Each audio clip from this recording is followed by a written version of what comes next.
The person who started the page, if you will, responded, well, that'll be a difficult interview, seeing that Lucy, the name of the girl, is completely AI generated. But I was unaware that you could make a 100% AI generated woman. And she's perfect. I just thought this woman is perfect. Would you be as worked up by things that I say if you knew I was just a computer generated program? So I'm hoping that this industry is one that cannot be overtaken. And if we get to the point where we just kind of listen to different AI thoughts and ideas on podcasts and on radio and on television and on all these things, YouTube, all the platforms, then that's scary. And we've become the very robots that we are listening to. Find the colors, find the light. In the gray, we'll find our sight. Brutal banner, fierce words. Shadows screams unheard. Welcome to Stay in the Gray podcast. I'm your host, Ryan, and I'm here to bring you raw conversations about life and those undeniable human truths.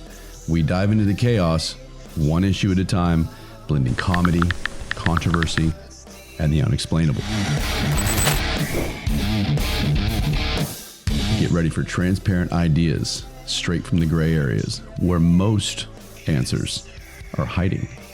So stay curious, stay inquisitive, please stay laughing, stay in the gray. Come check it out. We'll see you there. I'm back. Welcome me back, people. Much needed vacation, a week in the mountains. You saw some of the clips posted. It was great, relaxing, cleared my head.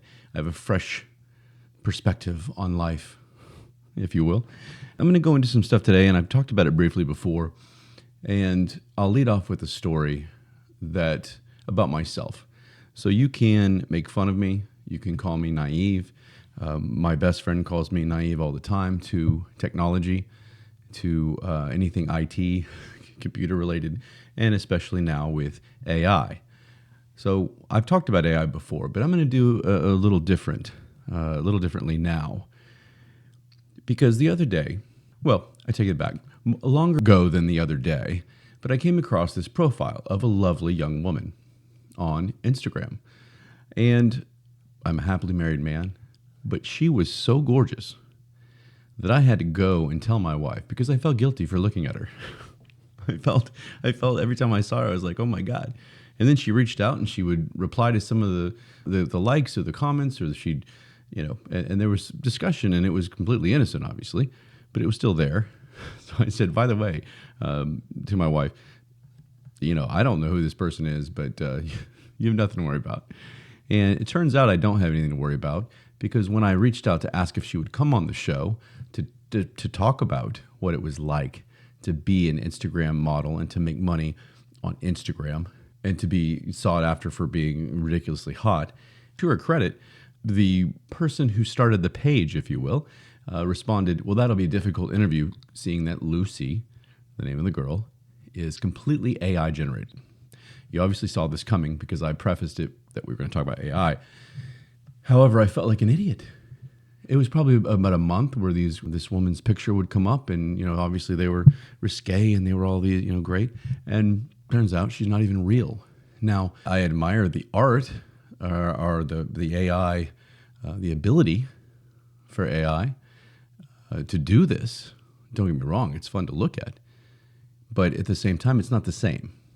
And I don't mean to take away from what this young lady who said she's from Canada and she wishes she looked like her creation. So I felt bad in that regard, but it's crazy that I could sit there and be so mesmerized by something that's completely fake. Obviously, there are women that put their picture up and they alter it. They make themselves look nice with AI generated, all the different stuff that they do with their pictures, you guys know what I'm trying to say. The filters, thank you very, very much. I couldn't remember. And for all the filters and everything, but nothing, I was unaware that you could make a 100% AI generated woman. And she's perfect. I just thought this woman was perfect. I don't know. And so it kind of got me thinking about AI again. And I'm going to go into a few things today. And let's get it out of the way. AI when it comes to politics. Politics has taken over the world probably more accurate to say social issues have taken over the world because of politics and the campaigning, even with AI-generated speeches and things like that.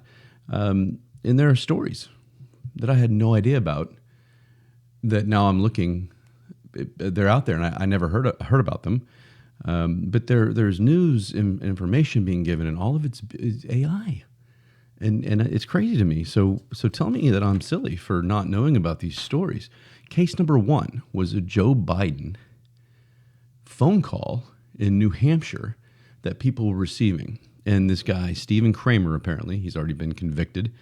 So I'll say his name. So this came from the New Hampshire Department of Justice. And basically he was trying to suppress the turnout for the primaries in New Hampshire. Thousands were called, and they were asked to save their vote till November because this Tuesday, the primary vote didn't matter. Let's get it in November, make sure. And so, of course, he got caught, but it was Joe Biden's voice. It was apparently pretty good. I never heard it, but from everything that I read about it, people were fooled. Not that everybody, why would you think otherwise?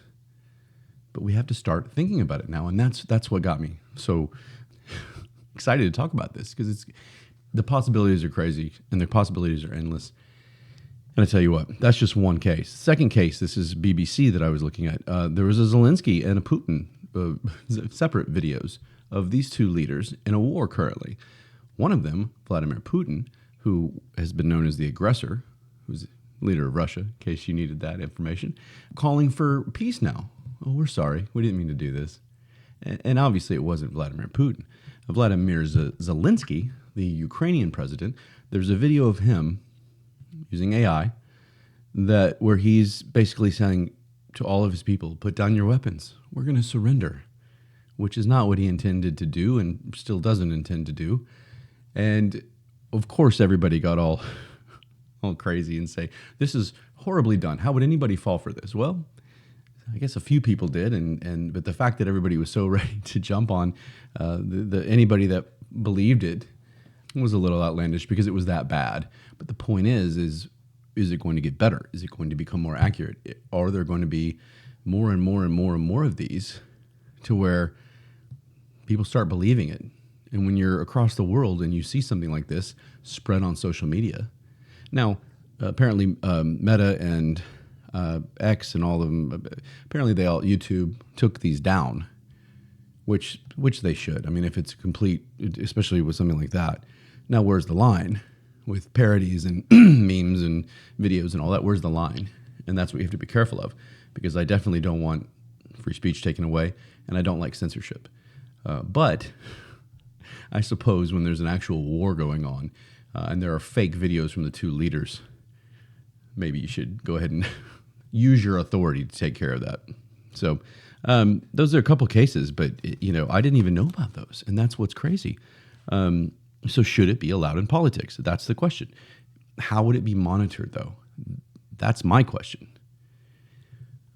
I don't understand how there could be. I mean, you can keep track of it, I guess, to a point if you had the right authoritative groups and authoritative figures that would be able to somehow monitor this. But I don't think it's 100% foolproof. Do you?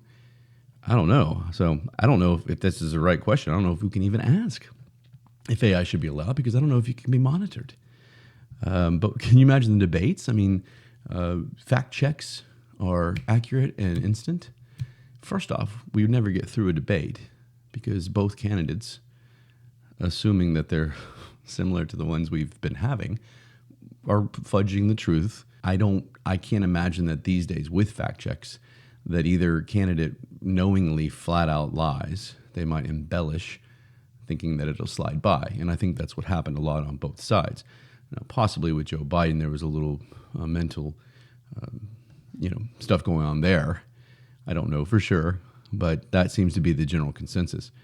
But I just feel like it would be better to fact check using AI than it is with these people who can be biased. I think that's what happened in 2 of the 3 debates, and I think that at least we'd be able to eliminate that part of it. I can't imagine the AI holds any bias at this point. That could change. But, at this point, speeches, I have it written down here, speeches, the debates first, isn't speeches? Right now you're listening to speeches. I think the candidates should have to write their own. And none of this going to Chat GPT for your presidential speech addressed to Congress or campaign speeches, or you should have to do it yourself. I think that benefits Donald Trump because I don't think he gives a shit. He'll just go up there and say whatever he wants. And I think that's one of the things that's appealing about the man if you're choosing something. I think Joe Biden should have to write his own speech. Kamala, write your own speech. Donald, write your own speech. But they're not.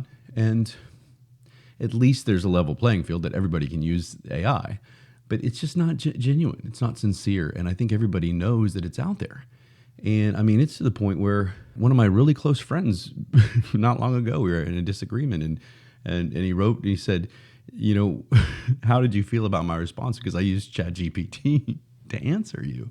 And I said, yeah, I thought that was pretty good. What how you wrote it. It was very, very well done. And but so is it better or worse that somebody's able to do that? Maybe the point got across better, but at the same time, you're taking out true emotion, your true, genuine feelings, I suppose, if you're just shifting the words out. Or are you? Are you able to look through AI and say, all right, I can see that he's genuinely affected by this? So that's my thought. Are we going to have 2036, I guess, would be 32 and 36. 36 or 32, geez, the way we're going. What if we just had two AI presidential candidates and decisions were just made all by AI? It's getting scary. People, can kind of chuckle at that, but it's getting scary. I don't want that. The human element needs to be there. And we'll talk about more examples of that. There have been too many books written about this that were way before their time. And some of it's coming true. You know what they are. Brave New World, 1984, and so on and so forth.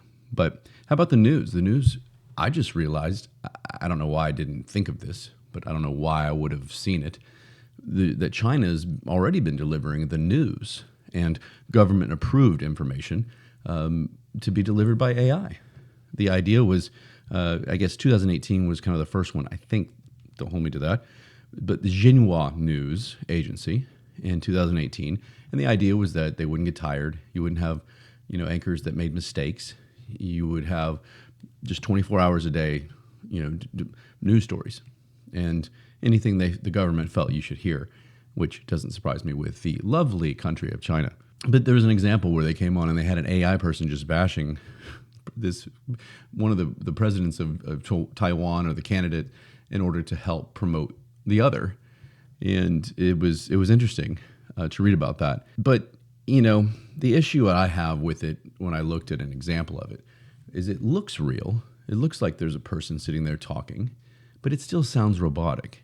It sounds like what it is, which is a computer basically giving you information. And I know that they're developing that. I don't necessarily want them to develop that. Are we going to get to the point to where our brains are so programmed to take in robotic sounding words and robotic sounding information that we just accept it? That sounds boring as hell. I don't want that. That sucks. Count me out. I don't want this AI guy telling me the news. I want some, regular person that fucks up every once in a while telling me what's going on. I don't need weatherman. I want a weatherman that's passionate when he sees that a tornado's on its way here. Get all freaked out like you do. It's hilarious. The people in the way the tornado isn't hilarious, but these meteorologists, it's like they're waiting for some disaster to be like, oh, this is my time to shine, baby. And it always is entertaining to me. But take that away, and what do you have? I don't know. I don't mean to be this. I didn't think I would be this passionate about it, but I kind of am. I'm starting to go, this is not good. So anybody that thinks it is, and we'll get to that, let me know. Tell me that things will be better. Tell me why they'll be better. The last time I talked about AI, I went through pros and cons. And this time I won't, because they've already been given, but they're kind of obvious. And I'm giving them to you through these stories. Italy just released an AI edition of one of their publications. And so journalism's taking a hit over there. But is it more accurate? Maybe. I don't know. Let's go to influencers on social media. I just talked about one. The lovely Lucy, who, made a married man swoon. Please don't worry. My wife thinks it's hilarious. She's not worried. She has no reason to worry. But these influencers, and I'll admit, I don't know a lot about these people or these influencers. Lil Miquela, Aitana Lopez, and Emma, or Ima, it's spelled IMMA. Apparently, these are three of the largest influencers who happen to be AI, and there are millions. It says most of them still think they're real. I don't know how you track that. I don't know if I would probably lie if I found out. I'd be like, yeah, I knew they were fake. But people don't. And unless you look into it, is there a reason for you to think they're fake? Unless, I guess, you go to the comment section or something and see other people talking about it. But again, you see something and it looks real and it sounds real to a point, you go with it. No one's questioning it. And so they endorse products and they shape trends and they even interact with the fans. Sure, AI can answer anything. And I don't know who's pulling the strings. I don't know how smart AI is. I don't know if there can be something automatic to people on social media who are following that influencer. But to me, I don't like that. I don't want somebody. I don't want responses to my work, comments to the things I'm talking about to be AI generated. That defeats my purpose. I mean, I suppose it can boost the algorithms, but I think it also hurts them. Let's talk about things like TikTok and Instagram and all these bot accounts. That's an issue. Can you imagine if all these bots had faces and all these bots were actually able to, harder to even be identified? They're hard enough now and they're annoying enough now, but imagine it being even more difficult. And that sucks because they hurt people who are trying to grow, and they cause a lot of problems on social media. I've talked about being scammed in the past, and recently they keep trying different people, and it's AI. It seems real. After you look into it, it turns out that it's just somebody that's on some sort of program, and they know exactly what to say, when to say it, how to respond to your hesitancy and your doubts. So that's a little scary. But when it comes to bots, I mean, you're also talking about what are known as troll farms. I mean, that's a perfect phrase to describe what I deal with on a day-to-day basis on social media. Troll farms, and a lot of them are bots. And so one of the reasons I've backed away from, I talked about it on my videos from Colorado. I talked about it on past episodes from season 4. And one of the reasons that I'm trying so hard to back away from the troll responses, from responses that have no substance, because some of them aren't even people. Some of them are bots that are just trying to do what they're doing, which is troll, insult people, get everybody wound up, and I fall for it. I'm sure some of them are assholes and some of them are real people. But overall, why waste my time with it? Why get myself worked up? I don't want to have my fate be because of some stupid assholes, especially some stupid bot assholes that are on social media. So let's go back to Lucy. Lucy, you fake hottie. People are falling in love, well, what they think is love, with these AI social media models. In discussion with the creator of Lucy, again, I won't give much more information than that until I hopefully get her to maybe answer some questions about the process, because I am very curious. And if you are one of those AI influencers or the person who creates an AI-generated woman, is that wrong? It's legal as of now. Is it wrong? Should you take backlash?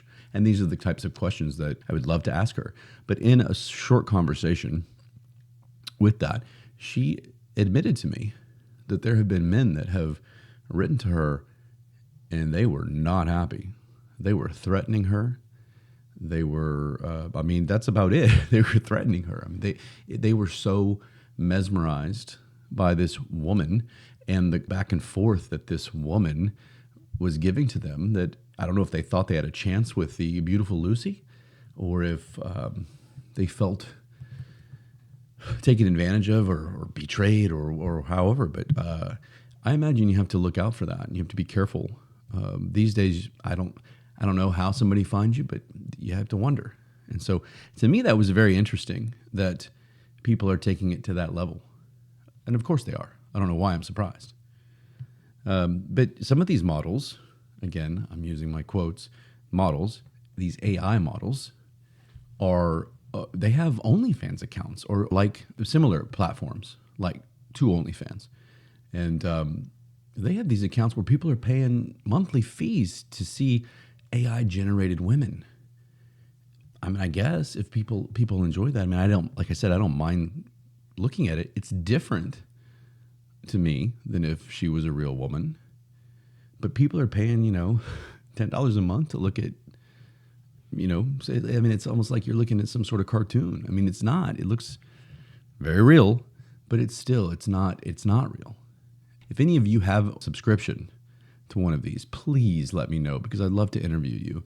I'd love to have you on and learn about, and no judgment. I mean, that's your thing. There's no judgment. I really just genuinely want to know what it's like to pay for something that isn't real. And I guess we do it with a lot of things all the time. So I can't judge. So how about jobs?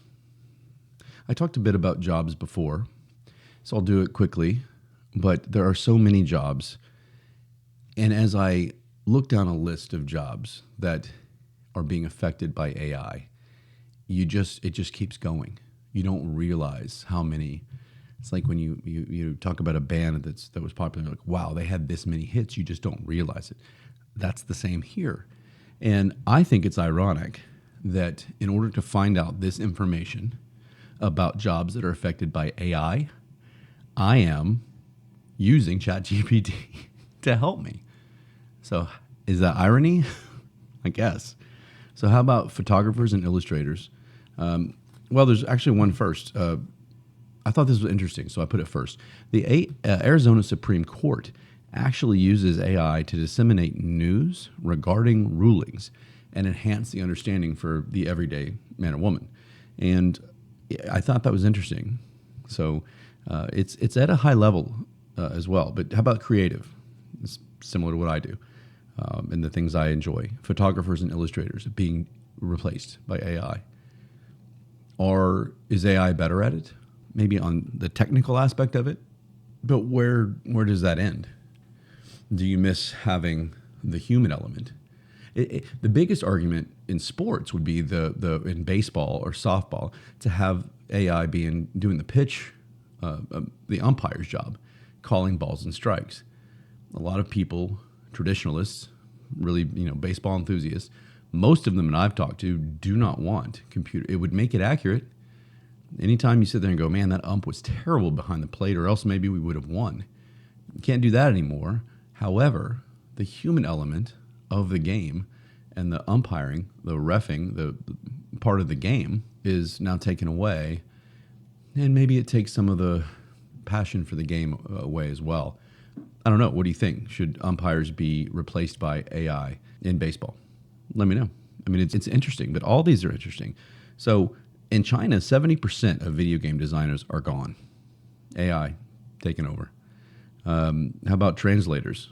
I mean, I know that that's not a huge industry, but it's big enough to feel the effect. Customer service. Some businesses have gone 90% of their staff is gone because they're now using AI. That's crazy. I don't know if I blame them. I mean, why? Why would you not? You're just taking advantage of a system, taking advantage of technology. We do it in many ways with technology, and this is just another one of them. Manufacturing and factories and docks and shipping and things like that. That is a big one.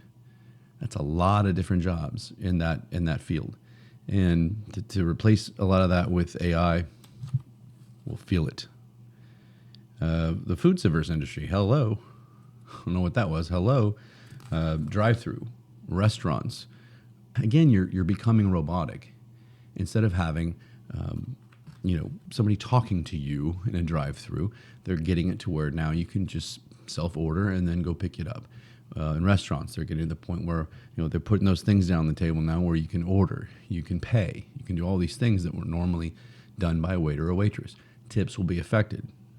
I know a lot of people who are like, why am I tipping? This person literally just brought me water and then told me to do everything on this little computer here.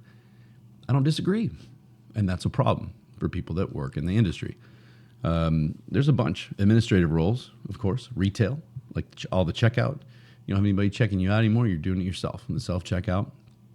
Journalism and content creation. This is a big one for me because I'm a writer. Can anyone just put in an idea now and write a book?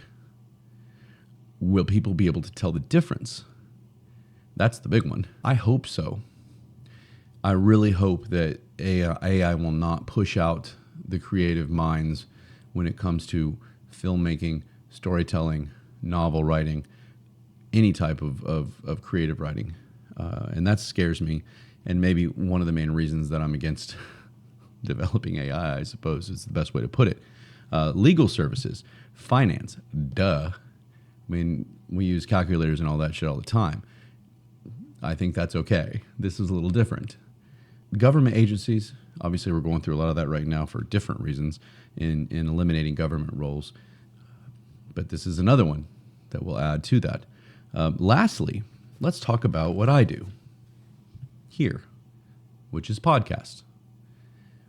I am of the opinion that I don't believe that AI can overtake a podcaster because of all of the things I've just said. If you look at me, you know I'm not AI, I hope. I mean, I know this looks perfect, but I am not AI. If I was, and you could tell, would the things I say to you matter as much? Would they mean as much? Would there be passion behind it? All the things you guys like to bitch at me about on the comment sections. Would you be as worked up by things that I say if you knew I was just a computer-generated program? So I'm hoping that this industry is one that cannot be overtaken.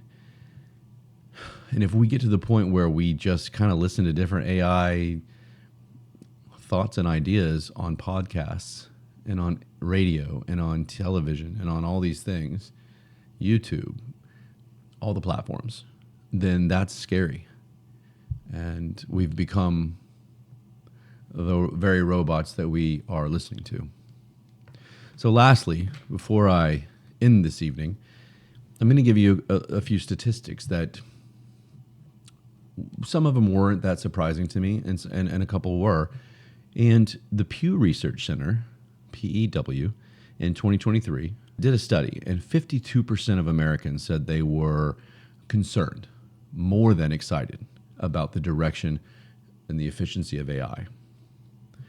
Only 10% of Americans are excited, and the rest are neither excited or concerned.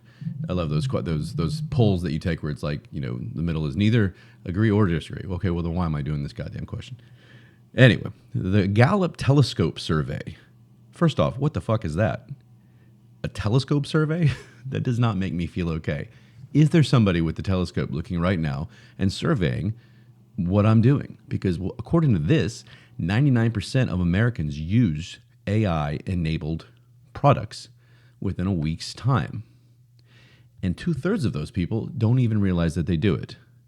Again, how are they getting this information? The idea that it's called a telescope survey does not make me feel okay. I do not feel comfortable with this. However, I digress, as I'm just giving you statistics. That's interesting as well, though. 99% use AI-enabled products in a week's time. Here we go, people. It's happening. Lastly, the Edelman Trust Barometer. And this doesn't surprise me at all. The wonderful Chinese, our neighbors to the east, if you will, 72% of these people are encouraged. They trust AI. In America, the United States, only 32% trust AI. Some people, when they think of China, and China, don't get mad at me, I'm just telling you how it is.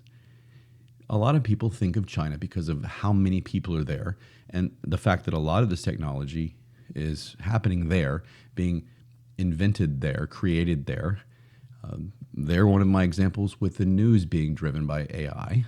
But we get this image of China and the cities of China and the people walking around, and they're very robotic. They just are. And a lot of it's just the laws over there, the way people are brought up, and there's nothing wrong with it. It's just seems to be the stereotype of Chinese people. So this doesn't surprise me, because maybe there's a comfort zone there. Maybe there is a place where they can say, hey, we don't mind this. AI is great. It's accurate. We don't have to question it. And they're comfortable with the robotic style approach, however you want to say it, versus Americans who, aren't quite like that yet. We're not conforming to that. And I believe there's still a lot of emotions that supersede that robotic technological element. And I don't know if that made any sense, but it did to me in my head. So good luck with that. So I just thought that was something. I wanted to throw some actual statistics and studies at you, so I'm not full of shit, at least on this. But I'll end it here. I think that's something to think about. It's just crazy to me that it's kind of being ignored to a point. I mean, we all know what AI is. We hear about it. We're fascinated by some of the things it can do. I've posted some of it before. The lovely AOC and Elon Musk romance video was AI generated. A lot of it is. And I think, I don't know to what level it was, but it had to be something, right? And so when you look at things like that, you're entertained by it, but then you don't think big picture. If it levels out and we keep it under control, not to quote or not to give a plot of a sci-fi movie like iRobot or some of these where the robots finally turn on us, if we can maintain it and control it at this level, or at least at a level that we can progress with it, then okay, let's enjoy it. But I tell you what, it's just something to keep our eye on as we move forward. So with that being said, I'm glad to be back. Give me a like, subscribe, comment, let me know. Trust me, I don't even need to say comment. I know you people will comment because I get tons of them just because I haven't even looked yet. But I released a clip today where all I said was, why does everybody have a problem with the America First mindset? And I tell you what, I haven't even looked, but it's easily one of the most commented clips that I've gotten so far because I just kept seeing them pop in, comment. Oh, great, here we go. So I love the interaction all in all. Hopefully some of those comments are just fucking bots who I hate and who I won't respond to. But a lot of them are genuine, and I enjoy that part of it. So come at me, challenge me, and definitely agree. If you do agree, please let me know so that I don't look like everybody hates me. My ego is fragile. Not really. But hope you enjoyed, and I'll see you in the next one. I'm back. No more vacations for a while, and we'll get it rolling. Season 5 has been underway, and hope you enjoyed the ski videos. And we'll go with a lot of guests. I've got so many ideas, and I'm trying to get it done. Until then, I'll keep doing these, and hope you enjoy. So, again, like I always say, stay inquisitive, stay laughing, stay in the gray. I'll see you next time. Love you. Streets, love hurt.